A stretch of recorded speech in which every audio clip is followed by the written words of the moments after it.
So hello Hardik, once again a very good morning to you. Welcome to our science class, जिसमें आज हम लोग देखेंगे एक नया चैप्टर फिजिक्स का, जिसका नाम है motion and time.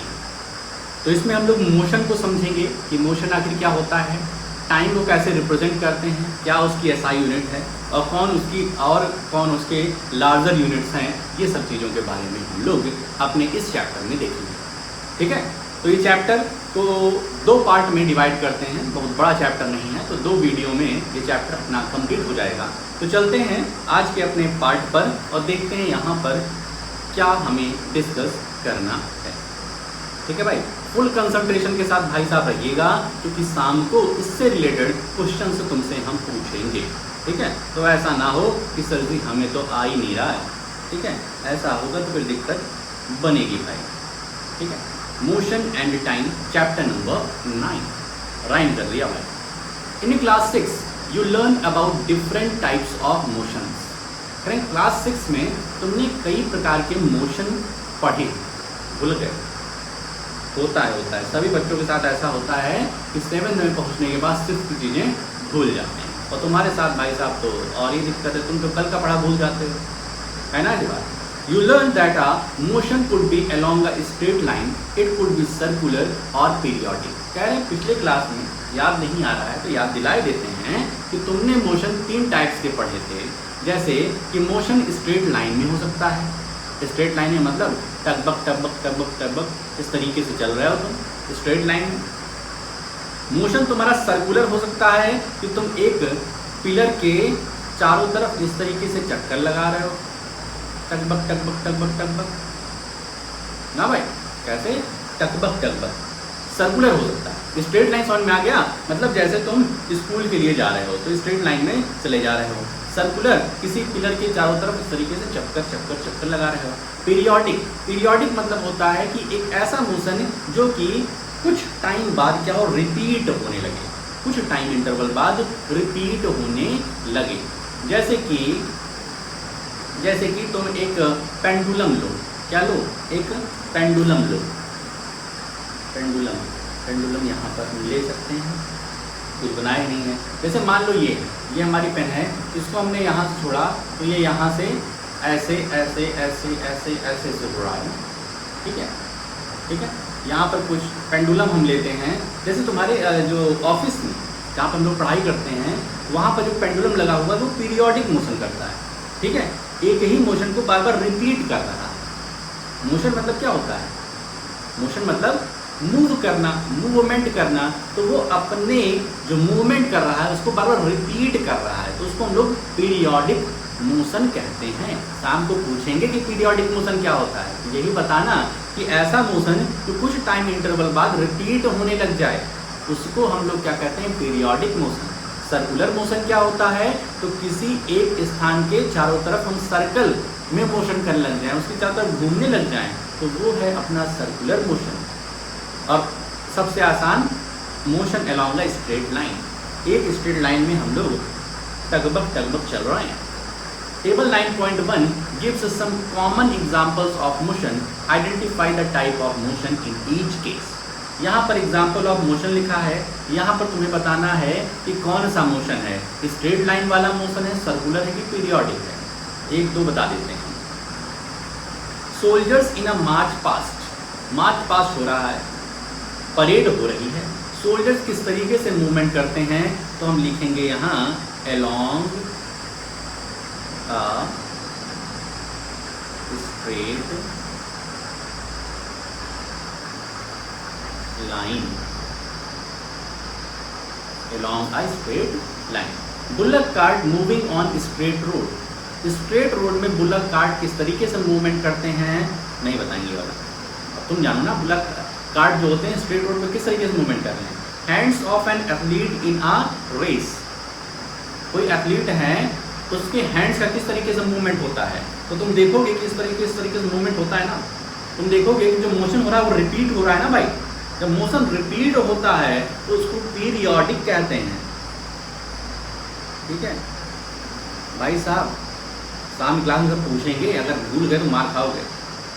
Pedal of a bicycle in motion, जो पैडल होती है बाइसिकल की, जब वो मोशन करती है तो वो किस तरीके से कर रही है, सर्कुलर फॉर्म में करती है। अपनी भाई पैडल देखो, जब उसको तुम चलाते हो तब किस तरीके से सर्कुलर मोशन करती है ना, तो यहाँ पर सर्कुलर लिख देना है, circular.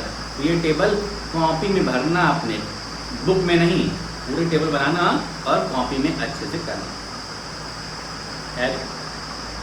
It is common experience that the motion of some object is slow while that of some other is fast। तो बिल्कुल मोशन जो होता है, जैसे बच्चे होते हैं, कुछ के कम दिमाग होता है, कुछ के बहुत कम दिमाग होता है, वैसे ही मोशन भी कुछ फास्ट होते हैं और कुछ स्लो होते हैं ना भाई,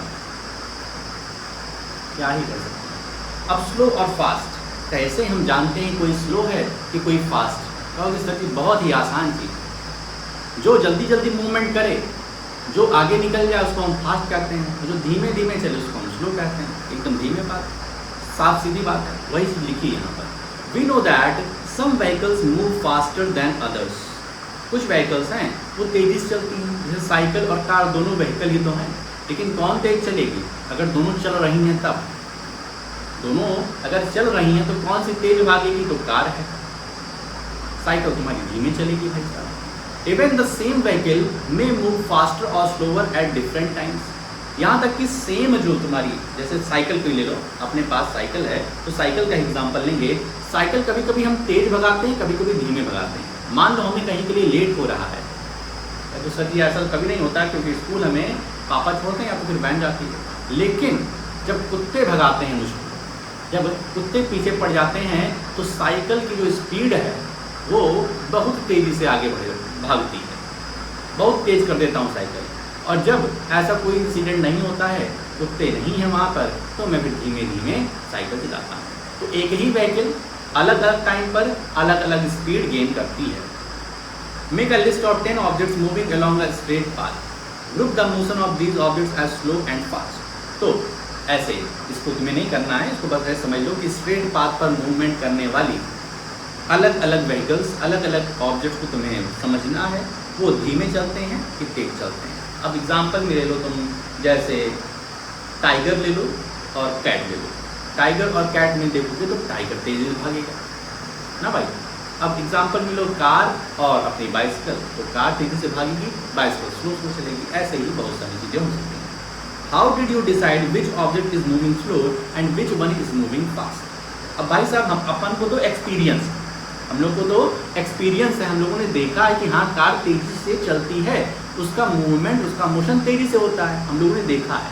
लेकिन जो बच्चा अभी तक इस दुनिया में नहीं आया, उससे पूछा जाए कि भाई साहब कौन सा तेज मोशन करती है और कौन सा स्लो चलती है, स्लो मोशन करती है, तो वो तो पहले एक्सपीरियंस गेन करेगा तब तुमको बताएगा ना भाई। हम कैसे जानते हैं? अच्छा पूछा जाए हमको एक्सपीरियंस कैसा हुआ, कैसे हुआ?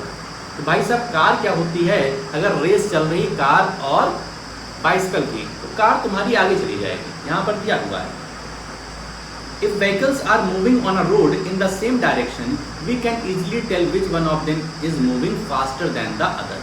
ठीक है, एक ही स्ट्रेट लाइन में, एक ही डायरेक्शन में दो व्हीकल्स चलती हैं, ए और बी व्हीकल्स एक ही डायरेक्शन में चलती हैं, तो हम आसानी से बता सकते हैं कि व्हीकल ए तो उसका मोशन तेज है कि व्हीकल बी का।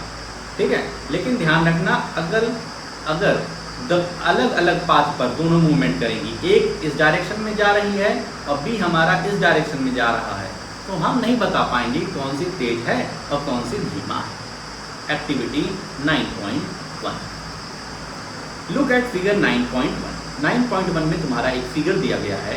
It shows the position of some vehicles moving on a road in the same direction at some instant of time. Figure 9.1 में कुछ व्हीकल्स हमें शो करी गई हैं, रोड पर दी गई हैं, जो कि एक ही डायरेक्शन में मूवमेंट कर रही हैं। Now look at figure 9.2। 9.2 figure है कुछ समय के बाद का उन्हीं व्हीकल्स का। It shows the position of the same vehicles after some time. From your observation of the two figures answer the following questions. तो दोनों फिगर को देखना है, ऑब्जर्व करना है, उसके बाद क्वेश्चन देना है। Which vehicle is moving the fastest of all? सबसे तेजी से भागने वाली व्हीकल कौन सी है? Which one of them is moving the slowest of all, और सबसे धीमा कौन भाग रही है। तो हम दोनों फिगर देखते हैं, दोनों फिगर एक साथ यहाँ पर क्या हम देख पाएंगे, कुछ इस तरीके से कर दें तो यहाँ पर हम दोनों फिगर को देख पा रहे हैं। ठीक है, देख पा रहे हैं ना भाई।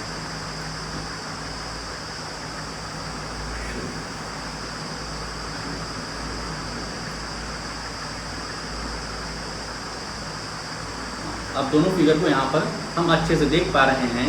ये 9.1 है, ये 9.2 है। ये वाला फिगर पहले मतलब ये वाला मान लेते हैं ये 9 बजे की ये फिगर है और 9:10 की ये वाला फिगर है। दोनों पिक्चर ली गई। अब इसमें देखा जाए तो सबसे तेज़ी से कौन सी कार चल रही है, तो मूवमेंट में देखेंगे ये वाली कार जो है अभी यहाँ पर है इन दोनों के बीच में, और ये वाली कार अब कहाँ पहुँच गई, यहाँ कहीं पहुँच गई है, ये देखो। ठीक है, तो हम कहेंगे अगर इसको व्हीकल ए नाम दे देते हैं तो vehicle A is moving fast, vehicle ए सबसे तेज़ी से भाग रही है। और बात करें अपनी इस वाले की, तो भाई साहब ये तो पीछे ही पीछे लगी हुई है, तो व्हीकल बी अगर इसको कहते हैं बी इज मूविंग स्लो। और सब की अपनी अपनी अलग अलग स्पीड है, तो इसमें हम कैसे जान पाएंगे कौन से फास्ट कौन से स्लो। तो जो ज़्यादा डिस्टेंस कवर कर रही है, ऐसी व्हीकल जो ज़्यादा डिस्टेंस कवर कर रही है कम समय में, उसको हम कहेंगे भाई you are very fast, you are very fast. और ऐसी व्हीकल जो कि धीमे धीमे चल रही है, जो कि कम डिस्टेंस कवर कर रही है, कम डिस्टेंस कवर कर रही है, तो उसको हम कहेंगे you are moving slow. I think clear हो गया होगा। अब वापस से the distance moved by objects in a given interval of time can help us to decide which one is faster और स्लोअर। ठीक है, कह रहे हैं कि गिवन इंटरवल ऑफ टाइम में, ठीक है, गिवन इंटरवल ऑफ टाइम में कौन सी व्हीकल ज़्यादा डिस्टेंस कवर कर रही है। जो व्हीकल ज़्यादा डिस्टेंस कवर करेगी उसी को हम कहेंगे यू आर फास्ट, और जो व्हीकल कम डिस्टेंस कवर करेगी गिवन इंटरवल ऑफ टाइम में, उसको हम कहेंगे you are slow. For example, imagine that you have gone to see off your friend at the bus stand. ठीक है, सी ऑफ का मतलब होता है तुम अपने दोस्त को बस पे बैठा दिए, उसके बाद बस चल दी और तुम भी चल दी। सी ऑफ का मतलब ये होता है। तो तुम अपने दोस्त को गए हो बस स्टैंड पर सी ऑफ करने। Suppose you start pedalling your bicycle at the same time as the bus begins to start. कह रहे हैं जिस तरीके से जैसे ही बस ने मूवमेंट किया वैसे ही तुम भी मूवमेंट कर दिए सेम डायरेक्शन में। The distance covered by you after 5 minutes would be much smaller than that covered by the bus. 5 minute के बाद जो तुमने डिस्टेंस कवर किया होगा वो बहुत बहुत बहुत बहुत ही कम होगा जितना डिस्टेंस बस ने कवर किया होगा। बस ने बहुत ज़्यादा किया होगा, बस तुमको अब दिख भी नहीं रही होगी, बस बहुत आगे चली गई, ऑलमोस्ट 2 किलोमीटर कवर कर दी होगी, लेकिन तुम अभी ज़्यादा से ज़्यादा 100 मीटर या 200 मीटर चले होगे। ठीक है, लेकिन बस जो है वो 2-3 किलोमीटर कवर कर दी होगी, अब तुम्हें बस नहीं दिख रही। वुड यू से that the bus is moving faster than the bicycle? Yes, हम कह सकते हैं कि बस ज़्यादा तेज़ी से मूवमेंट कर रही है, क्योंकि गिवन इंटरवल ऑफ टाइम, वही समय हमें दिया गया 5 मिनट का और वही समय बस को भी दिया गया। ठीक है, टाइम सेम है, टाइम 5 मिनट का हमें भी मिला और टाइम 5 मिनट का बस को भी मिला, लेकिन बस ने ज़्यादा डिस्टेंस कवर कर दी और हम भाई साहब कम डिस्टेंस कवर कर पाए। तो इस वजह से हम कहेंगे कि बस is moving faster than the bicycle. ऐसा क्यों कह पा रहे हैं? क्योंकि गिवन इंटरवल ऑफ टाइम में बस ने ज़्यादा डिस्टेंस कवर किया।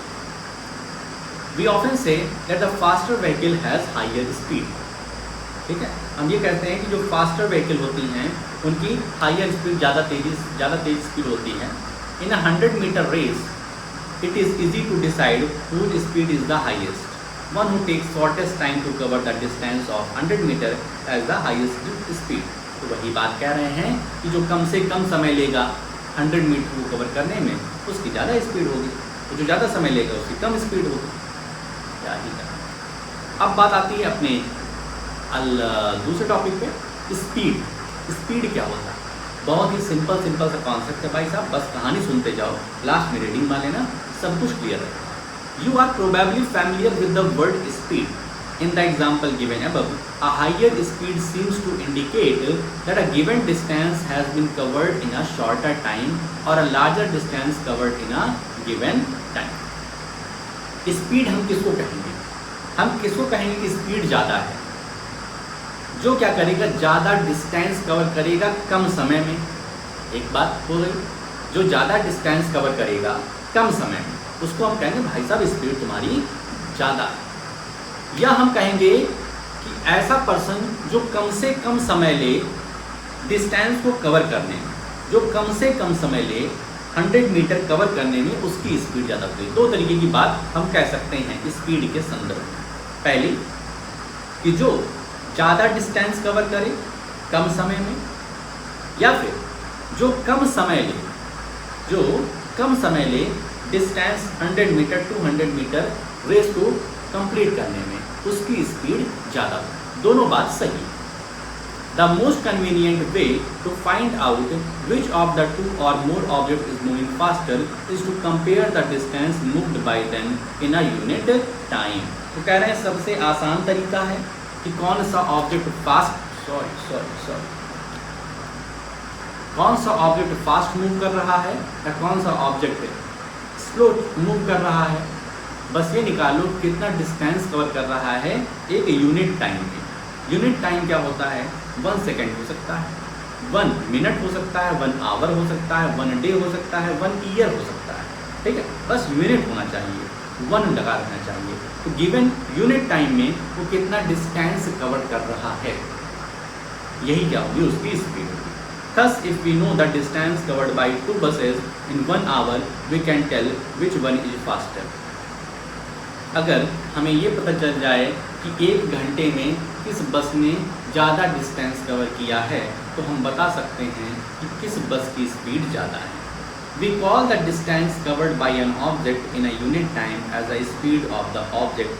यहाँ speed of the object की definition दी गई है कि कोई ऑब्जेक्ट कितना डिस्टेंस कवर कर रहा है इन अ यूनिट टाइम। ठीक है, distance covered by an object in a unit time is defined as the speed of that object. ठीक है, distance covered by the object in a unit time, एक unit time में वो object ने कितना distance cover किया है, यही क्या है उसकी स्पीड है। When we say that a car, बहुत ध्यान सुनिए भाई साहब, when we say that a car is moving with a speed of 50 kilometers per hour, it implies that it will cover a distance of 50 kilometers in 1 hour. अगर हम कह रहे हैं कि किसी कार की स्पीड 50 किलोमीटर पर आवर है, 50 kmph 50 kilometre per hour, तो इसका साफ मतलब है कि 1 घंटे में उस कार ने 50 किलोमीटर ट्रैवल किया है। However, a car seldom moves with a constant speed for 1 hour. Seldom मतलब होता है कभी कभार, कभी कभार। However, a car seldom moves with a constant speed for 1 hour. ठीक है भाई, कभी कभार ही ऐसा होगा कि कार जो है पूरे 1 घंटे 50 किलोमीटर प्रति घंटे की स्पीड से चलती रहे, लेकिन हमेशा नहीं होगा भाई, क्योंकि कभी कभी क्या होता है रोड खाली रहती है तो हम अपने कार के जो एक्सीलेटर होता है उसको एक्सीलरेट कर देते हैं, तेज़ी से भगाते हैं कार। और जब कभी गड्ढा गुड्ढा आ जाता है या फिर सामने ट्रैफिक आ गया है तो अपने कार को धीमे धीमे, कभी कभी 10 किलोमीटर 20 किलोमीटर पर आवर की स्पीड चलना पड़ेगा और कभी 80 किलोमीटर पर आवर की स्पीड चलना पड़ेगा ना भाई। कार की स्पीड कांस्टेंट तो होती नहीं, यूनिफॉर्म तो होती नहीं। हम सभी लोग नॉन यूनिफॉर्म मोशन करते हैं। आज हमने ज़्यादा पढ़ लिया, कल हमने कम पढ़ा, परसों पढ़ने का हिम्मत नहीं किया, परसों नेट खत्म हो गया तो नहीं पढ़ाई हुई, होता है ना भाई। तो हम सभी क्या नॉन यूनिफॉर्म मोशन करते हैं। यूनिफॉर्म मोशन नहीं कर सकते कि आज भी 1 घंटे पढ़ाई कल भी 1 घंटे पढ़ाई, ऐसा तो नहीं हो सकता। We are not machine. Machine uniform motion कर सकती है, लेकिन हम इंसान जिसमें लगे वो नॉन यूनिफॉर्म मोशन को कराते ही रहेंगे। In fact, it starts moving slowly and then picks up speed. कोई भी कार हो स्लोली स्टार्ट होती है और धीरे धीरे करके स्पीड पकड़ती है. So when we say that car had a speed of 50 km/h, we usually consider only the total distance covered by it in 1 hour. तो जब भी हम कहें कि कार की स्पीड हमारे 50 km/h है, उसका मतलब ये नहीं होता है कि जब तक हमारी कार चली तब तक वो 50 किलोमीटर प्रति घंटे की स्पीड से चली, ऐसा नहीं. उसका सीधा मतलब होता है कि 1 घंटे में हमने 50 किलोमीटर कवर किया है, बस. We do not bother whether the car has been moving with a constant speed or not during that hour. हम लोग इस पर चिंता नहीं करते हैं कि वो कांस्टेंट स्पीड से मूवमेंट करती रही और 50 km/h पर ही कांटा रहा या फिर वो 30, कभी 80, कभी 20, कभी 100 पे गया. इस पर हमें परेशान नहीं होना है. The speed calculated here is actually the average speed of the. जो भी हम स्पीड यहाँ पर बात कर रहे हैं वो सही बात किया जाए तो वो है एवरेज स्पीड. स्पीड नहीं, एवरेज स्पीड है. लेकिन इस चैप्टर में, इस क्लास में हम लोग जो एवरेज स्पीड है, ठीक है, जो वास्तव में तो एवरेज स्पीड है, उसको हम लोग स्पीड ही मान के चलेंगे. ठीक है, we shall use the term speed for average speed. So for us the speed is the total distance covered divided by the total time taken. तो ये हो जाएगी अपनी स्पीड का फॉर्मूला. स्पीड का formula, speed equals to total distance cover upon total time taken. ठीक है, जरा ये यूनिफॉर्म और नॉन यूनिफॉर्म मोशन जो है इसको पढ़ लेना. ठीक है, अब चलते हैं हम लोग आगे. We can determine the speed of a given object once we can measure the time taken by it to cover a certain distance.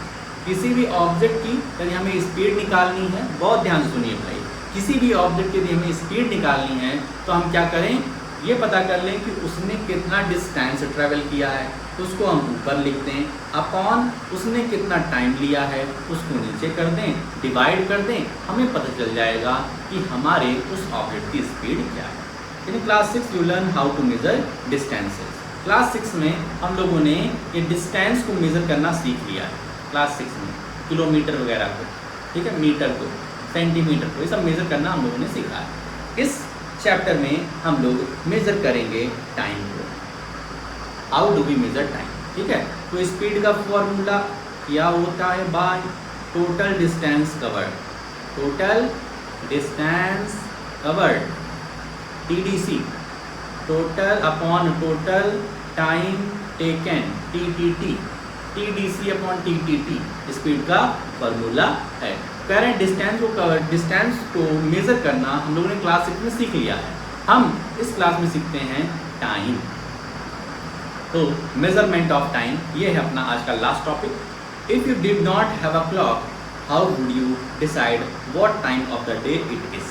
अगर तुम्हारे पास क्लॉक नहीं होगी तो तुम कैसे जान पाओगे कि क्या समय हो रहा है, किस समय तुम्हें क्या करना चाहिए, कब क्लास का समय होगा, कब 7:30 बजेंगे. अगर तुम्हारे पास क्लॉक नहीं होगी तो तुम क्या करोगे, मोबाइल में देख लोगे.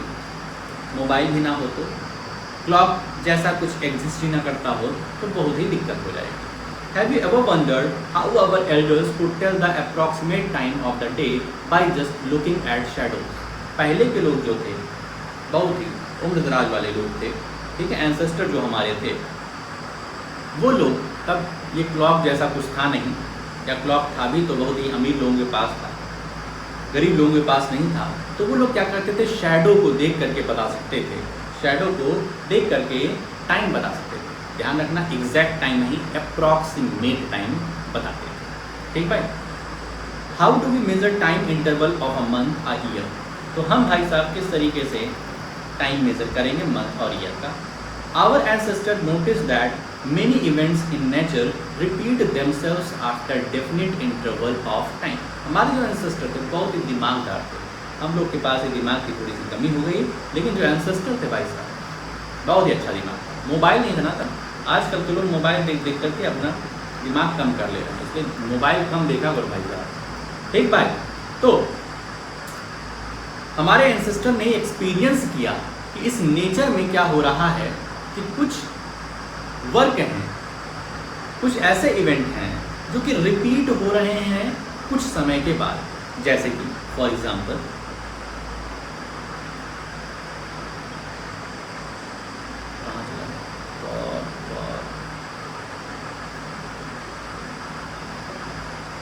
For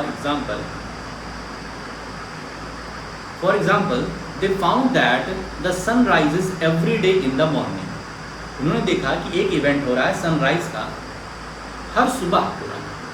the time between one sunrise and the next was called a day. तो उन्होंने कहा कि एक सनराइज से दूसरे सनराइज के बीच में जो ये टाइम इंटरवल है इसको हम डे कहेंगे। क्या कहेंगे? डे कहेंगे, एक दिन। सिमिलरली ध्यान रखना, दिन और रात का कॉन्सेप्ट इस दिन से डिफरेंट है। दिन और रात का कॉन्सेप्ट तो तुम्हारा जब सूरज रहेगा तो दिन बोलेंगे, जब नाइट रहेगी तो जब सूरज नहीं रहेगा तो रात बनेगी। लेकिन जो डे का कॉन्सेप्ट आया, one day equals to 24 hours का जो कॉन्सेप्ट आया है वो है कि एक सनराइज से दूसरे सनराइज के बीच का जो टाइम इंटरवल है उसको वन डे कहेंगे। Similarly a month was measured from one new moon to the next. New moon का मतलब होता है जब कोई मून ना हो, अमावस्या जिसको कहते हैं, जब कोई मून नहीं होता, अंधेरी रात होती है। तो एक न्यू मून से दूसरे न्यू मून के बीच का जो टाइम इंटरवल होता है उसको हमने मंथ बोल दिया है। अ ईयर, और साल किसको बोला है? A year was fixed as a time taken by earth to complete one revolution of the sun. एक पूरा चक्कर सन का लगा लेना, एक पूरा चक्कर सन का लगा लेना, इसका जो टाइम इंटरवल है उसको हमने वन ईयर लेट किया। Often we need to measure intervals of time which are much shorter than a day. लेकिन हमको कुछ टाइम को ऐसे भी मेज़र करना पड़ा जो कि डे से भी छोटे हैं। भाई डे मेज़र कर लिया, डे से बड़ा मंथ है, मंथ से बड़ा ईयर है, इसको मेज़र कर लिया हम लोग। लेकिन कुछ ऐसे टाइम इंटरवल हैं जो डे से छोटे हैं, तो उसके लिए क्लॉक्स आई। क्लॉक्स और watches are perhaps the most common time measuring devices. Have you ever wondered how clocks and watches measure time? क्या तुमने कभी सोचा है, क्या कभी इस पर चिंतन किया है कि आखिर क्लॉक और जो वॉच, जो रिस्ट वॉच पहनते हैं, वो टाइम किस तरीके से मेजर कर रही है भाई? The working of clocks is rather complex but all of them make use of some periodic motion. जो हमारी क्या होती हैं, वॉचेस होती हैं, इनके जो वर्किंग है वो कॉम्प्लेक्स है, लेकिन सभी हमारी घड़ियाँ एक प्रकार का मोशन करती हैं और उससे ही टाइम बताती हैं। उस मोशन का नाम है पीरियोडिक मोशन। जैसे तुम्हारा ये वाली घड़ी है, ठीक है, ये वाली घड़ी तुम्हारे रूम में है ना, तो ये भी क्या करती है? पीरियोडिक मोशन करती है। पीरियोडिक मोशन मतलब एक ऐसा मोशन जो कि कुछ टाइम इंटरवल बाद repeat. One of the most well known periodic motion is that of a simple pendulum. Simple pendulum नाम का कुछ सुने हो, ठीक है, ये तुम्हारा जो है बॉब है, इसको हम लोग पेंडुलम ही कहते हैं। तो ये मूवमेंट करती है ना, तो एक फेमस पीरियोडिक मोशन हमारा सिंपल पेंडुलम का मोशन हो सकता है। यहाँ पर अलग अलग प्रकार की क्लॉक दी गई है, इसको तुम देख सकते हो। वॉल क्लॉक है, टेबल क्लॉक है, डिजिटल क्लॉक है, ठीक है। यहाँ तक और पढ़ लेते हैं हम लोग थोड़ा सा और। A simple pendulum consist of a small metallic ball. Question आता है कि what is a simple pendulum, तो ये बताओगे। A simple pendulum consist of a small metallic ball और a piece of stone suspended from a rigid stand by a thread. ठीक है, simple pendulum क्या हुआ ये समझ जाओ। एक तुम ले लो क्या, थ्रेड ले लो, एक तुम क्या ले लो, थ्रेड ले लो, और नीचे की तरफ क्या बांध दो, एक मेटालिक बॉल। वो तो होगी नहीं, संडे को हम लेके आएंगे, हमारे पास है एक मेटालिक बॉल। मेटालिक बॉल को उस थ्रेड से क्या करो, नीचे बांध दो। लेकिन मेटालिक बॉल नहीं तो एक पत्थर को बांध दो, और उसके बाद इधर तो बांध दिया, इधर नीचे बांध दिया, और इसको क्या करो, एक रिजिड स्टैंड से इसको बांध दो। तो स्टैंड भी अपने पास है, तो रिजिड स्टैंड से इसको बांध देंगे। उसके बाद अब ये जो बन के तैयार हुआ है स्ट्रक्चर, इसको हम बोलेंगे सिंपल पेंडुलम। तो सिंपल पेंडुलम क्या होता है? A simple pendulum consist of a small metallic ball और a piece of stone suspended from a rigid stand. एक रिजिड स्टैंड जो कि स्थिर है, जो कि मूव नहीं कर रहा है, उसको हम थ्रेड से बांध देंगे, तो उसको हम कहेंगे कि सिंपल पेंडुलम है। ठीक भाई, the metallic ball is called the Bob of the pendulum. Pendulum का जो मेटालिक बॉल होगा उसको हम लोग बॉब कहेंगे। ठीक है।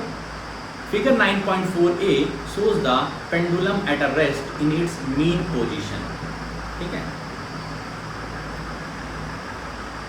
ये वाला फिगर 9.4a है। ये देखो, ये अपना सिंपल पेंडुलम है, एक थ्रेड लिए हैं, ये क्या है, ये तुम्हारा थ्रेड है, और ये तुम्हारा मेटालिक बॉल है, ठीक। तो ये तुम्हारा क्या है, मेटालिक बॉल है, और ये तुम्हारा मीन पोजीशन पे है। क्लियर बात, मीन पोजीशन पे आकर के रुका हुआ है, इसलिए इसको हम कहेंगे कि ये अपना सिंपल पेंडुलम कहाँ है, मीन पोजीशन पे है। रेस्ट पे रहेगा तो वो मीन पोजीशन पे रहेगा। When the bob of the pendulum is released after taking it slightly to one side, it begins to move to and fro. The to and fro motion of a simple pendulum is an example of a periodic or an oscillatory motion. कह रहे हैं कि अब किसी Bob को पकड़ के हम यहाँ पर ले आएँ, जैसे यहाँ पकड़ के यहाँ पर ले आएँ और उसको फिर छोड़ दें, तो क्या होगा, टू एंड फ्रो मोशन करने लगेगा, इस तरीके से मूवमेंट करने लगेगा। अपनी घड़ी देखो, घड़ी भी इसी तरीके से मूवमेंट कर रही है ना, एक बार ऐसे आ रही, फिर ऐसे, फिर ऐसे, फिर ऐसे, फिर ऐसे, ऐसे से कर रही है। तो ये वाला जो मोशन हुआ, ये पीरियोडिक मोशन भी कह सकते हैं इसको, अब कह सकते हैं ऑसिलेटरी मोशन, ठीक है भाई।